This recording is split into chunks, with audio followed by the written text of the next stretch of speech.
Come on and tell your story. Come on and tell your story. Come on and tell your story. Motivated every day. Living in victory every day. Living in victory every day. No matter what they say. No matter what they say. Living in victory every day. Living in victory every day.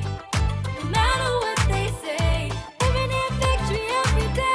Nicole Larsen Live, living in victory every day. Though we know that death is an inevitable part of life, but what of the sudden death of a child? I got a phone call. Good day, I'm calling from the Airlink police station. Could I speak to Mr. Eric Alvarez, please? Speaking. And I heard when the person kind of sucking their breath. Didn't know what to expect. I thought Jamie inside sleeping. Not knowing that she went out, she told the mother. Plus expert guests Natalie O'Grady McDowell and author June Doyle with some insightful and motivational messages, and guest artist Sean Daniel. It's Nicole Larsen Live, living in victory every day. Stay with us. FanZone, your reliable, authentic supplier, has just gotten better. You can now visit our website www.fanzonett.com for your authentic wear and collectibles. The only place where you can use both your Visa debit and credit cards. Visit our website fanzonett.com to make your purchase today.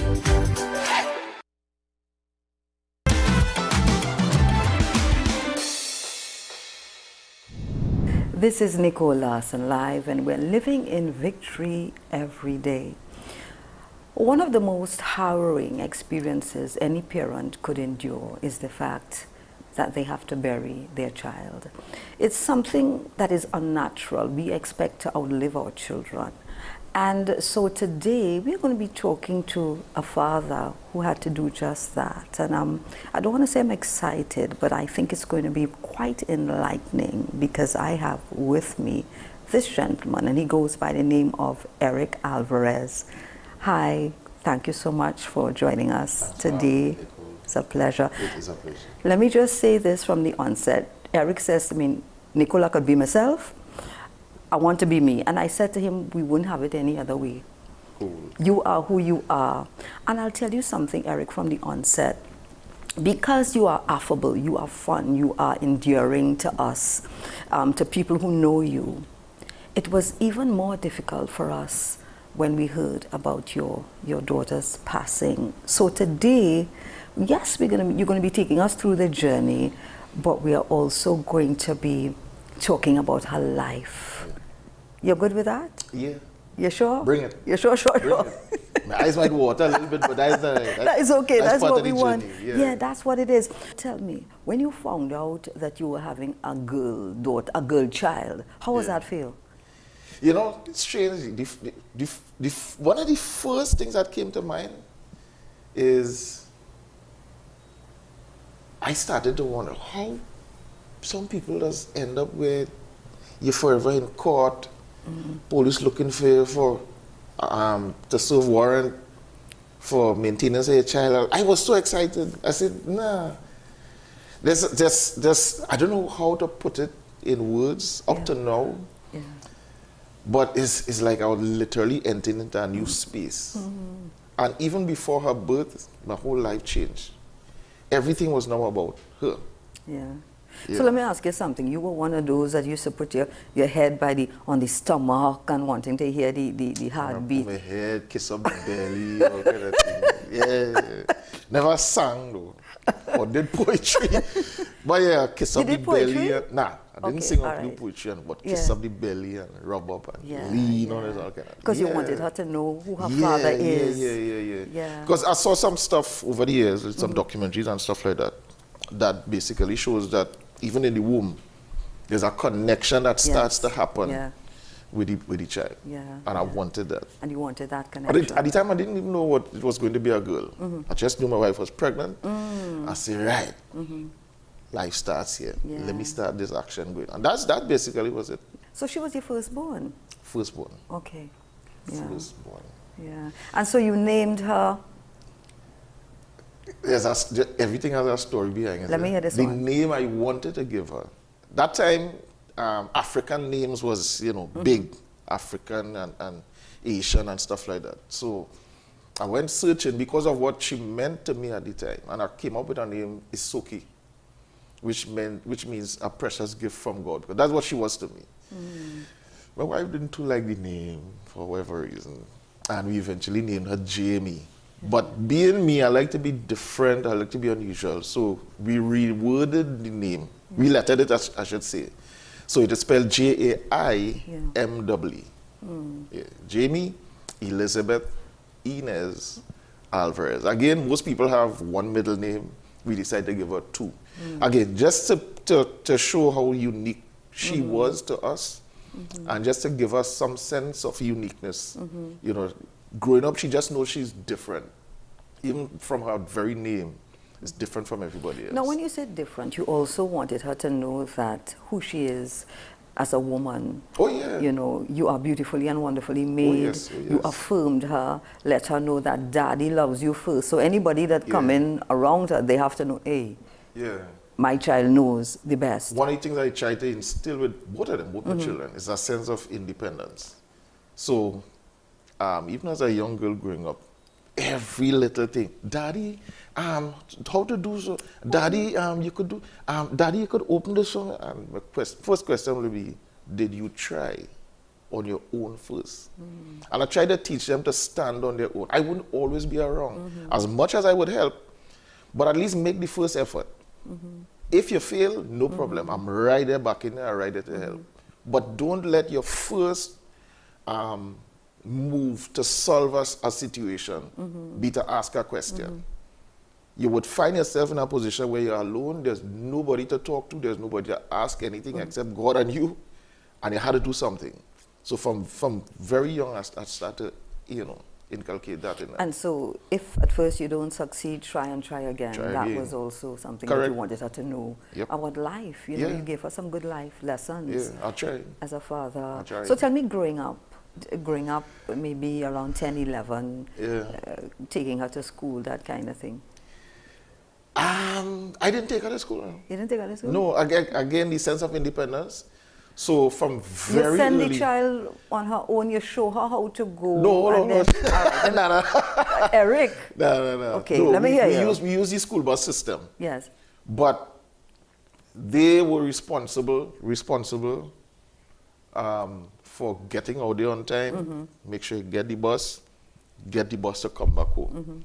We would keep in communication with teachers and other people, the bus driver, to make sure, that they're there at the appointed time, whatever. But as much as possible, learn to stand on your own. You have the support back in you when you need it, but life is such. You would find yourself at some stage on your own, and you had to be able to manage things. Did wifey agree, or she found you a little no. She was part and parcel with the whole thing. Yeah. So they basically handled their business through school, from early primary right up to secondary school. Yeah. And so there's this love that a father has for their daughter and vice versa when they're small. All right? Everything is daddy. She was a daddy's girl, obviously. Eric, why are you smiling like Chicken Little? So you should see your face. No, boys, listen, the memories. No, you're reminiscent. It was something else. I have a picture. When she was born, I was actually in college training, PTC. And every week, your family was allowed to come in. They call it visiting, visiting day. So your family allowed to come and spend like an hour with you, talk, because we locked in there for, at the time it was like 6 months, we locked down. So once a week, the family could come in. And I remember the first day, my wife came with my little baby girl. Listen, I walking up and down that barracks like a king, You make it joke. I tell her, I don't know, I couldn't understand, and I still don't understand why some fathers is just like, you have a child and it's just like, and it's just like knowing them. Okay, so Eric, when we come back, because we have to take a little break now, we will continue to hear about this little piece of gold that you have, right? My precious. precious. Nicole Larsen Live, we are living in victory every day. More still to come. After about 10 to 15 seconds, she said the pain stopped.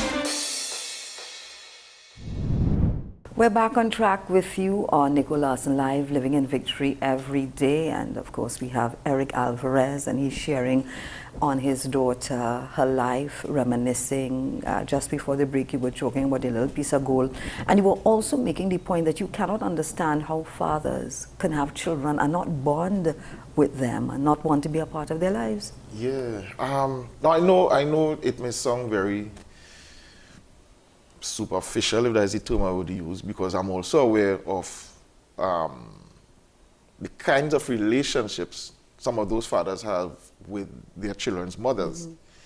And as a result of that, it comes down to how people handle and process things. Because I have a bad relationship with the lady, I can't express love as I want to with the child. Mm-hmm. And one of the things one of my pastors taught me years back, he said, people are not problems. People have problems, people cause problems, but the people are not the problem. You know, so if I can separate the personality from the situation, I could deal with things. So even though me and the lady, whoever she may be, may have issues, I don't have an issue with the child, and it's my child. Yeah. Why would I not want to take care of my child, regardless of what happened there? Yeah. And I could never understand that. Yeah. Yeah. You know, some people, I don't know. Well, you know what, this is an opportunity for you to perhaps educate men on that, because you hear from fathers saying, look, I love my child, I love my children, but because of the relationship I have with the mother, I am going to keep myself away from the child. So it's almost as though it's a... I don't know if you're trying to hit at the child, not really hit at the child, but to get to the mother. Using the child to hit Correct. at the mother. Yeah, exactly. And of course it happens vice versa. Vice versa as well. Yeah. Yeah, but not you and your piece of gold. All right, so let me ask you something. She's 10, 11, is still daddy's girl. They reach a certain age, Eric, where they start to look at themselves and they feel in themselves, as we say. Yeah. How was that for you, that transition, where she's a young lady? Yeah. Well, again, because I've been preparing them for life, that became part of the package. Because again, just as I wouldn't always be there for you, I know you would always be around me. And at some point, you would want to go. You would want to go places. You would want to start living with friends. You would want to start, you know. So my thing is just to try to make sure you're safe in all ways. You're comfortable. You're well looked after, but allow you to be you.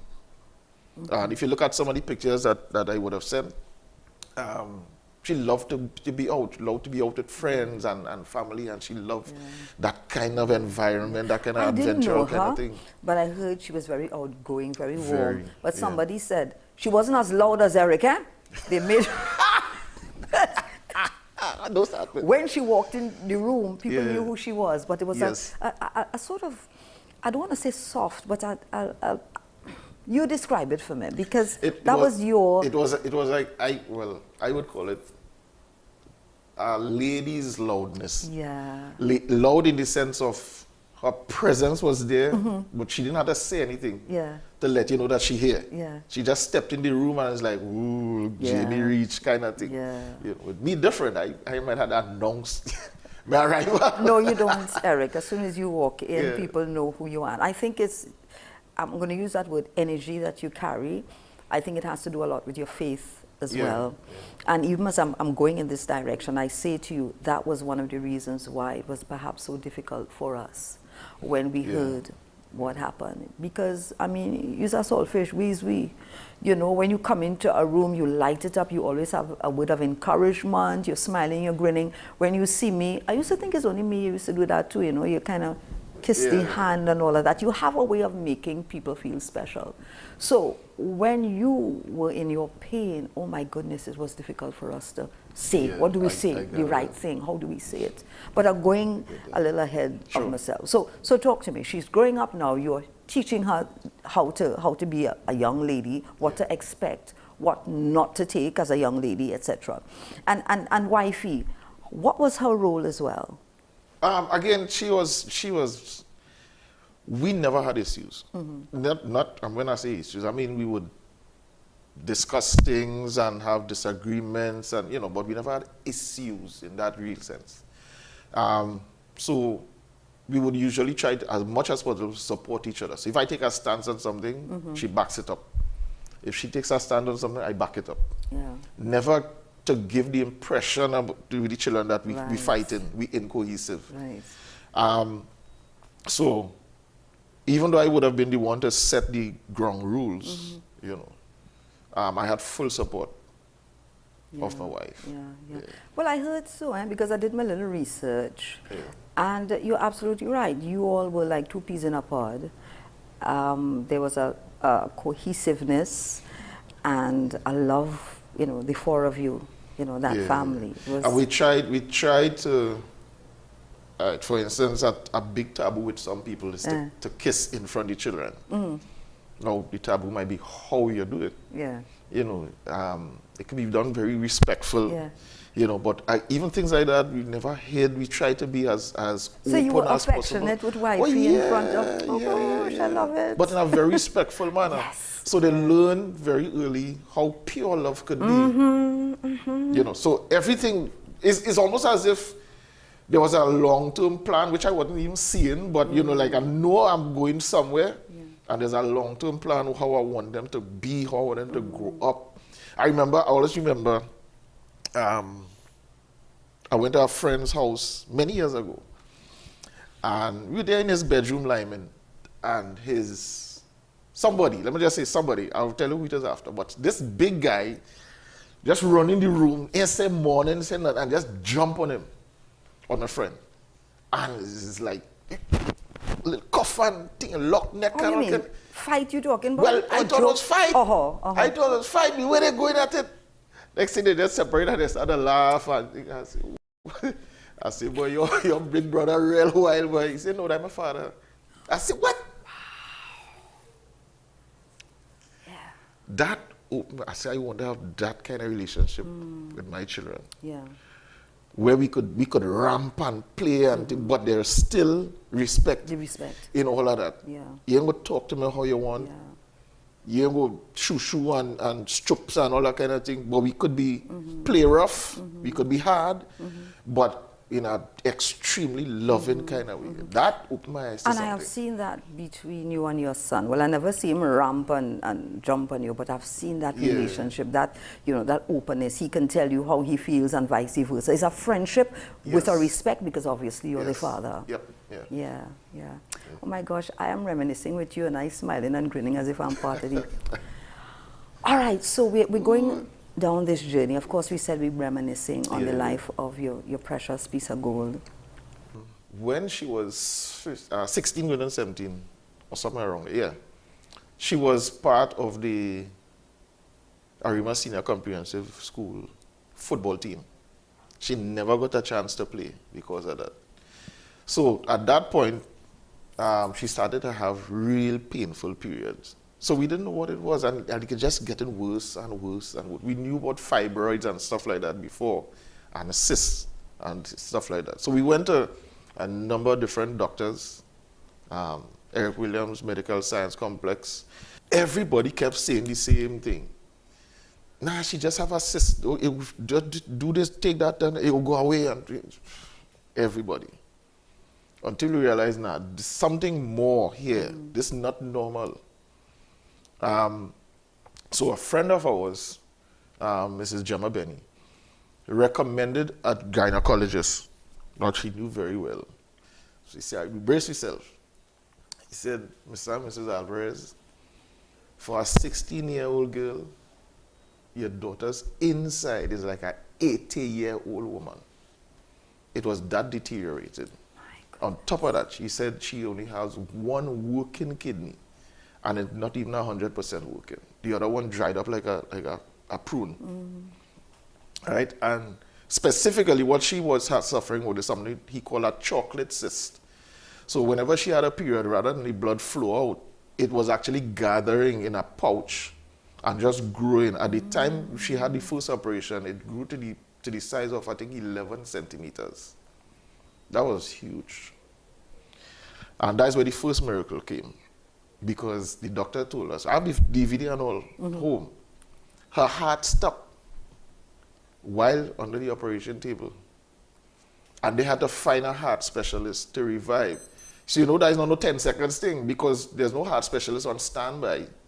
So it means they had to, however long that took, they had to find somebody who had been in the hospital to get him there to revive her. And that was the first miracle. Yeah. So we were told that the operation went well. We were told that she should have at least a couple of years well, pain-free. Nicole, she didn't have 2 months. It just kept coming right back. Now, I coming to something here that blew my mind when I figured it out. And this will be an eye-opener for a lot of people. About 2 years after, she had to do her next operation. This time we took her to Sangre Grande General Hospital. The first one we did it at West Shore. We had people who helped fund it and that kind of thing. This one, we found out that there's somebody at Sangre Grande Hospital who does similar kind of treatment. So we took her there. The report came back that she had 2 properly... Eric, behave yourself, no man. 2 properly working kidneys. Oh, God, don't tell me that. What are you saying? Because a lot of people were praying for her, including us, of course, from since then, coming through. From having 1 kidney to 2 properly functioning. Properly functioning. You should have prepared me for this, eh? Yeah. You should have prepared me Sorry, for yeah. this. You should have But prepared me no, for it have more. It have more.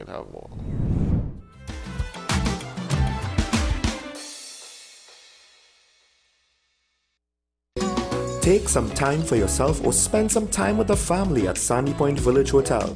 Enjoy our various studio and suite apartments, self-contained with their own kitchenettes and Wi-Fi. We also have our famous 100-foot swimming pool and our beachfront restaurant, The Steak and Lobster Grill. And our location in Crown Point puts us near the center of activity from the nylon pool to the local nightlife. Call us and make your reservations at 639-8533, 389-2378 or email us at sandypointvillagehotel@gmail.com.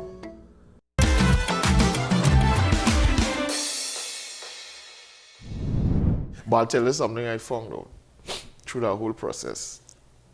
When she was home recovering from the second one. Now, growing up, she was a daddy's girl, but it was actually kind of annoying at times. Because she always up in there, everything, she just, Jimmy, give me a chance. You know, it was like that. Yeah.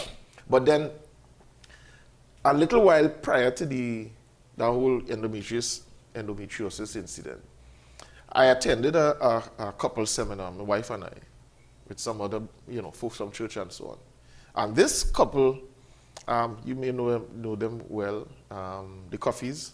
Yes. Right. And Patrice. Yes. They were there conducting the session. And that was actually the first time I heard about something called the love languages, which that was a big thing for me. And you had physical touch, words of affirmation, etc., that kind of thing.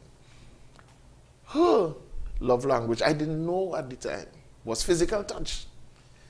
Daughter. Yeah, so she always wanted to be around me, hug up, squeeze and thing. But the thing is, I put that in her. I was thinking back after, because that's how I was from small. Yes.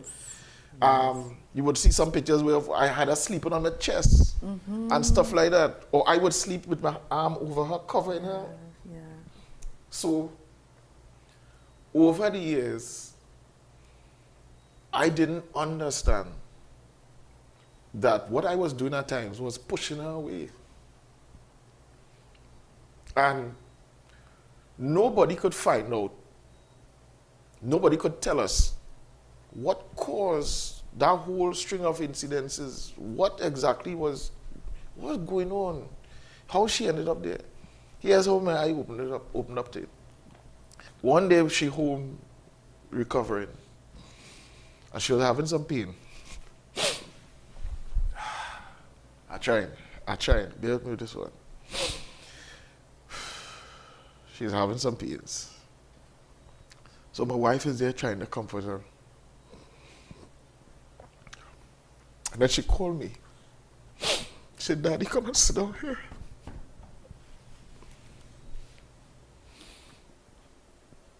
And then she leaned on me like that. And no lie. After about 10 to 15 seconds, she said the pain stopped.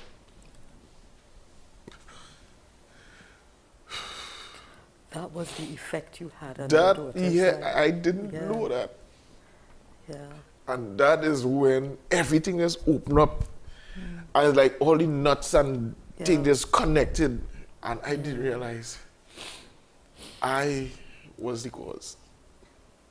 As much as I was trying to be, whatever I was trying to be, Eric, I was beg pushing to her away. differ. No. No, when that's what I'm saying. Because let me interject here. Yeah. Because you're saying that there are times when she'd be up on the you and you'll say, girl, whatever. But in the way you would say, do you think she didn't know Daddy love her? Nah, She just it's just that you're busy and yeah, I know, but that was when I tie up everything from way back coming down. I realized she reached a point where I wasn't there as much as she would have liked. And when I engage her, then all of a sudden she just light up and, I wasn't even seeing that at the time. Yeah. So, no, I'm not saying I may have been the only cause, but that I know for a fact that would have contributed because she started to stress. Yeah. She started to stress, and we know how stress can, the kind of things that, happens to the body. I don't know. I hearing what you're saying, but I think that you are blaming yourself unnecessarily. And that happens when, there's a loss. You start thinking, maybe if I would have done this, I would have done that.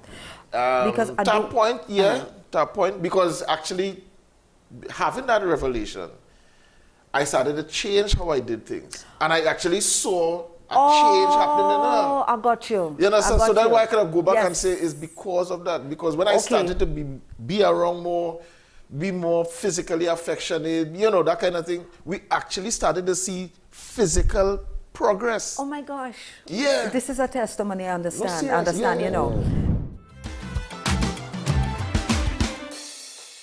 Chez Jean Designs in San Fernando provides customized clothing from sassy to corporate, conservative to casual. Email janiskazo@gmail.com or call 793-1668 for consultations. Live a life of victory and find peace and hope in today's troubled world. Visit us at Holiness Revival Ministries. Call 628-7407 or 622-5826.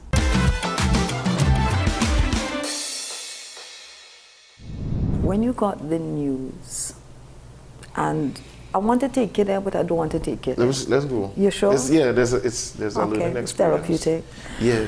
When you got that news that, hey, your daughter's in an accident, what was going through your mind? About could be somewhere between 5:36 that morning, I got a phone call.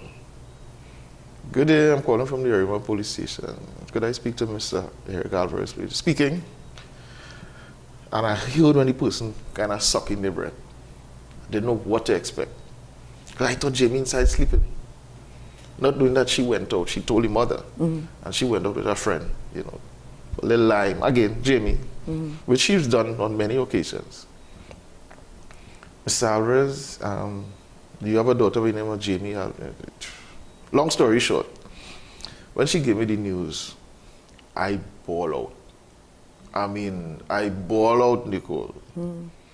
My wife was right there. Well, I just, girl, Jamie died. We didn't change that language. Oh, Jamie died, you know. And we just started ball out. Did you believe it? Did you think it has to be a mistake? No. And I felt it. Yeah. The way they said it, I mean, Arima police, they can't be making that mistake. No. Yeah. And within seconds, our son rushed in the room.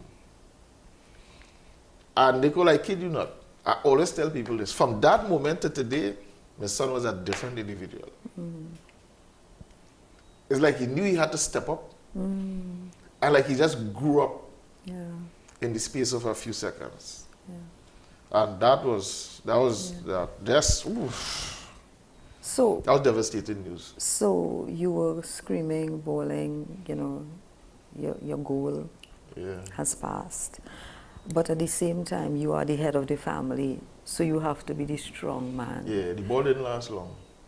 I had to shift gears. You just shifted gears and went back into... One time. And here's how I was able to do that.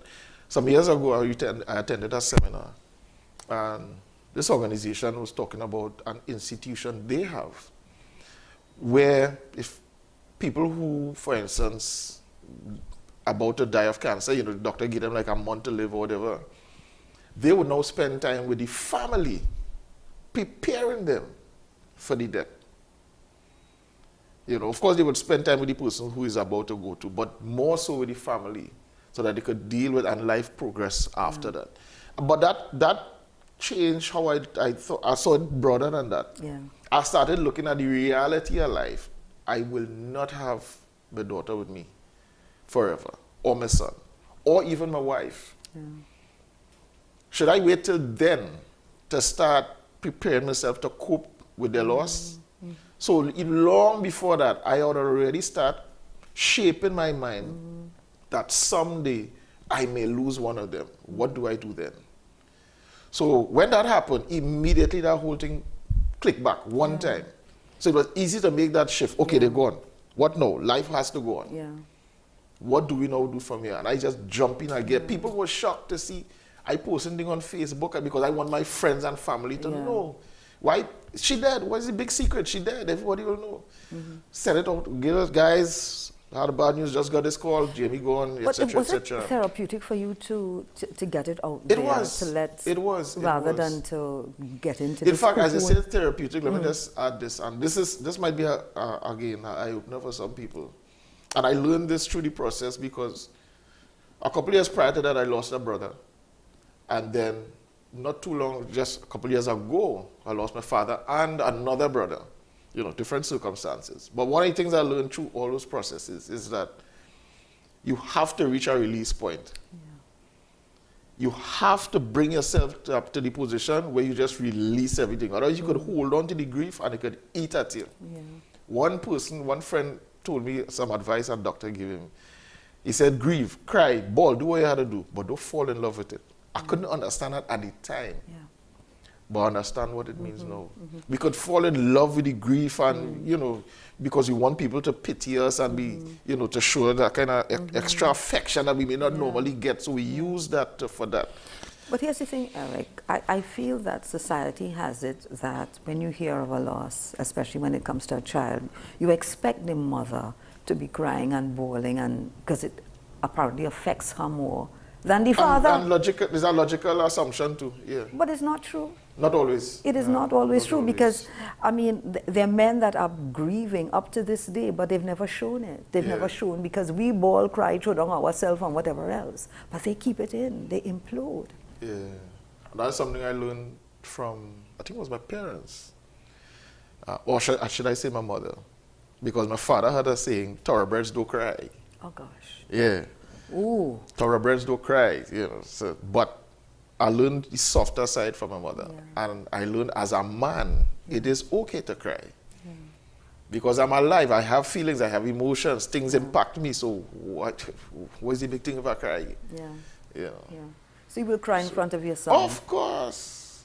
Of course. Yeah. A couple of times I put them sit down, you know, when I felt I was failing in some area, I put the family sit down, I came out openly and I cried in front of all of them, you know.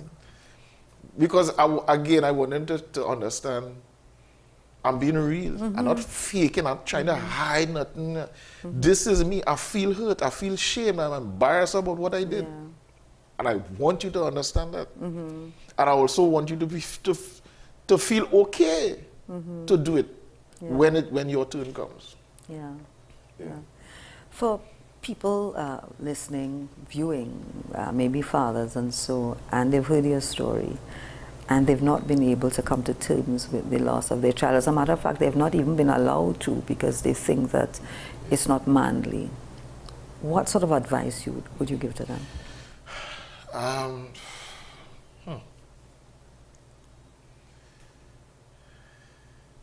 I think the first hurdle that we had to cross, and we have to cross in certain terms like that, is to simply accept the reality. It sounds easier than it is to do, but I think that's the first hurdle. Until you can reach the point of accepting that, you can't move on. But you have to grieve first before you accept it. You're going through, maybe it's not, the police make a mistake. It has to be, you go into this denial phase. Actually, I did the reverse. In order to grieve properly, I had to accept. And why am I not surprised that you did the reverse? Eric? Yeah, that's how for me to move on and to grieve properly over it, I had to first accept that. Because if not, then what am I grieving for? You know? So I first had to accept, okay, she's not here. Yeah. All right. This is going to hurt, etc. How do we move on? And then everything's at a bottle of and it's at a ball now. But here's the thing, I first had to accept. Eric, I recall asking you maybe about 2 years after she passed if we can do an interview. And I saw with the same smiley face, you said, no, I ain't ready yet. Yeah, it took a while. So that grieving process, even though people may seem to think that everything is okay, you're back on track, but it's still painful. We still grieve. We still grieve. We still grieve. We still have moments. We would just, it's like everything just kind of dump on you and we just have all these memories and we just break down and we still have that. And again, acceptance. We understand you can never really move on from that. You learn to move on in life, but you really don't move on from that experience. That stays with you, especially if you have good memories. Oh, gosh. Yeah. And you have had a lot of good memories for 25 years. Oh, gosh. I want to thank you for being so candid and so open and sharing your journey of grief and, most importantly, healing as a father who has lost his daughter. And she's in heaven. Oh, yeah. That's important, eh? Yeah. God bless you. Thank you, Nicole. Oh, I love it. It was a pleasure. Yeah. This is Nicole Larsen Live, living in victory every day. It's a little over 3 years now since our second daughter, Clarice, went home to be with the Lord after a grief illness. And even though the years have gone by a bit, we still feel that pain and still feel grief over her not being here with us. It seems so unreal. It feels so unjust that, being so young, she was taken away from us. She's no longer here with us. It's the Lord who has really, by His grace, strengthened and sustained us through this period since she has been gone.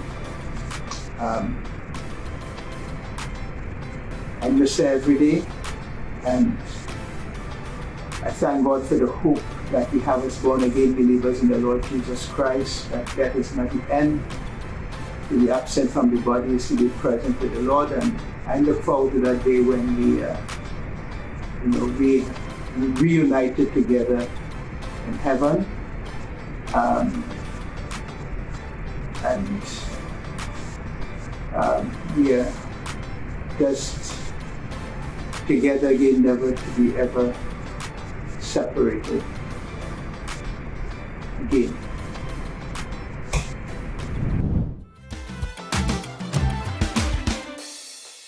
Gen Style customizes cards, limitless in expressions. For special occasions, call 1-868-7N-STYLE. Instagram Gen Style Cards TT, Facebook at Gen Style.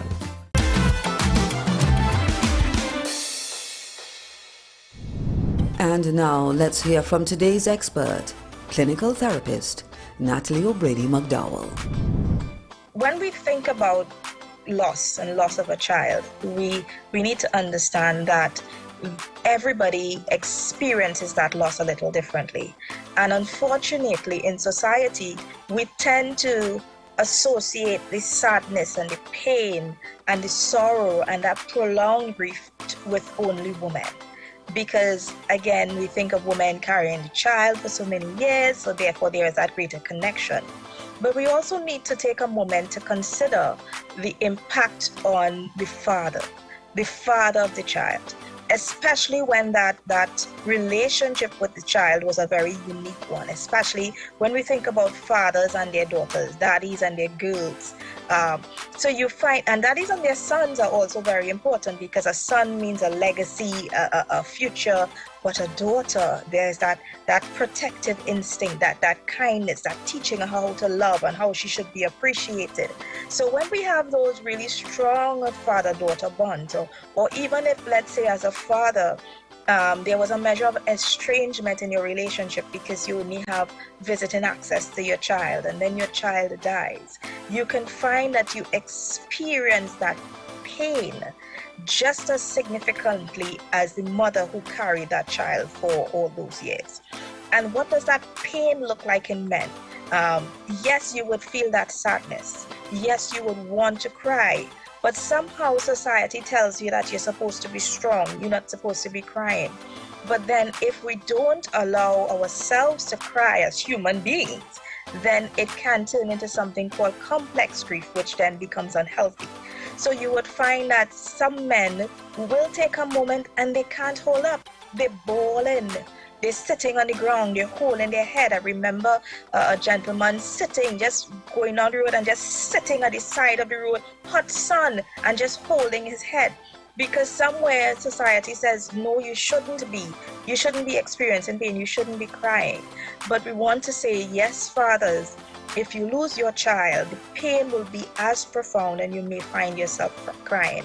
For some other men, you would find that, think about coping in terms of just becoming busy. You're going back to work, you just want to make the dollar. You want to make sure that the family have everything. You want to make sure that the funeral is perfect. You want to make sure that there's a memorial for your child. So you're just out there going after the dollar. And that is your way of coping with your loss. And that is okay as well.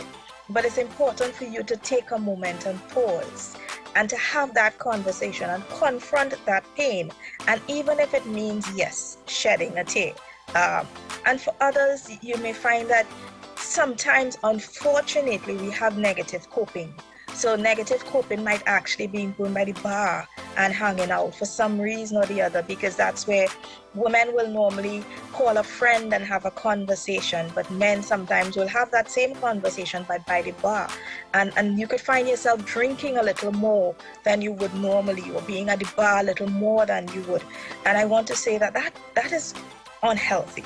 It would be important for you to have those real conversations with men that you trust, your inner circle, be it a brother, an uncle, your father if he's alive still. Just have that conversation, or your pastor, your minister, so that you can begin to heal rather than attempting to escape that particular pain. A question might be asked in terms of, okay, my child died 3 years ago. Why does it hurt so much as though it has happened yesterday? And it's important for us to recognize that grief, the loss of a child, is a pain that you will carry with you until you die. But the ability of that pain to impact your daily functioning is what will decrease with time. So you would find that within the first couple of years, the first 18 months, you have days or weeks where you just can't function. You're depressed, you're angry, your faith has wavered, you're questioning God, you're angry with God. And then you might find 3 years later that sadness comes, but it doesn't last for an entire week. It doesn't last for 2 or 3 days. It might just last for a day or half a day. And that is okay, you know? And then, but 10 years later, for some strange reason, the pain just seems to be, it's an entire week. And I thought we passed this phase. But what might be, it might be, you know what, my daughter might have been getting married today, you know? What about, you know, you start to think about unconsciously, you know, I might have had a grandson or daughter at this point. So as men or even as parents, that loss, as time goes by, you unconsciously check the milestones that may have occurred or would have occurred at different times in their lives. And therefore that in itself can trigger a response, a grief response, and you may find yourself going back to that place of re-experiencing the loss as though it just happened, or just going into that place where you experience the full gamut of emotions that surrounded the loss when it just happened. And now some motivation and inspiration from the desk of June Doyle.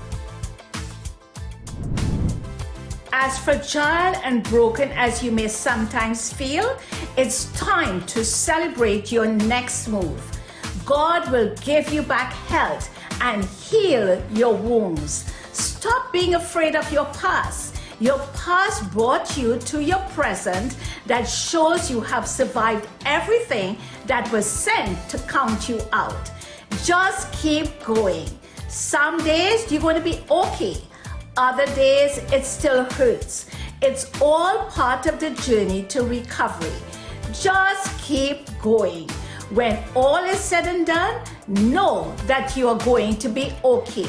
Let the struggles change your life for the better. Rise up, start fresh, see the bright future in each day. God is the strength of your heart and your daily portion. You will not be afraid. This is June Doyle, author, motivational speaker, signing out. Keep the positivity alive. Let's make the world a better place for you and for me and for everyone. Amen. Lord, we give you thanks for this day. We give you thanks for every second of every minute of every hour that we know you are with us, leading us, guiding us, ordering our steps. Amen. And you are the only one that we trust every day, in every way. Hallelujah. Help me worship him today, wherever you are. From the rising of the sun till the moon begins to shine, my delight is in you. I'm consumed within your fire, so my passion and desire is for you. No enemy can touch me in your presence. Surround me with your fragrance, your joy and your peace. You lead me through the deadly valley. You're my shepherd and you guide me to truth. From my youth, you are the only one who covers us and you shelter us. You're the living word. Oh yeah, forevermore we want to stay with you, exalting you, worship you in truth. I like to find you in my secret place. When I seek your face, feel your warm embrace. Oh yeah, you are the only one who fights for us and you favor us. Lord, we trust in you. From the rising of the sun until the moon begins to shine, my delight, yeah, is in you. I'm consumed within your fire, my passion and desires for you. Yeah, and no enemy can touch me in your presence. When you surround me with your fragrance, your joy, and your peace. You lead me through the deadly valley. You're my shepherd and you guide me to truth. From my youth, you are the only one who covers us and who shelters us. You're the living word. Oh yeah, forevermore we want to stay with you, exalting you, worship you in truth. I like to find you in my secret place. When I seek your face, I feel your warm embrace. Oh yeah, you are the only one who fights for us. Every morning you favor us. Lord, we trust in you. You fight for us. Yes, you favor us. And you prosper us. You bless me, you bless me. You fight for us. And you favor us every day. You prosper me. You bless me, you bless me. You fight for us. In the evening you favor us. My Jesus, you prosper me. You bless me, yeah. You fight for us. And you favor us. You're the living word. Forevermore we want to stay with you.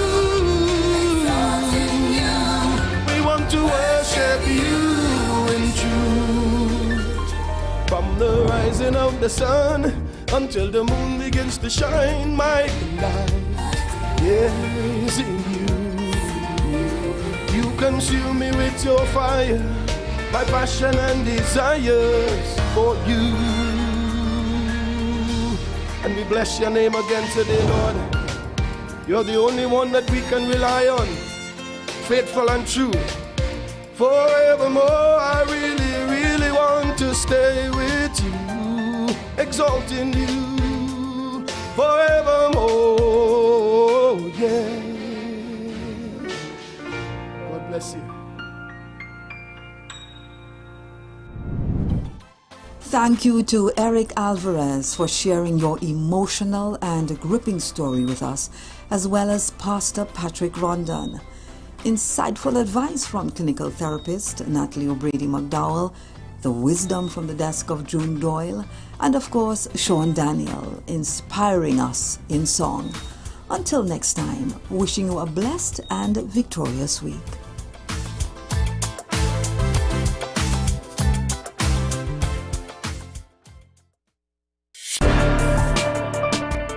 People really want to know what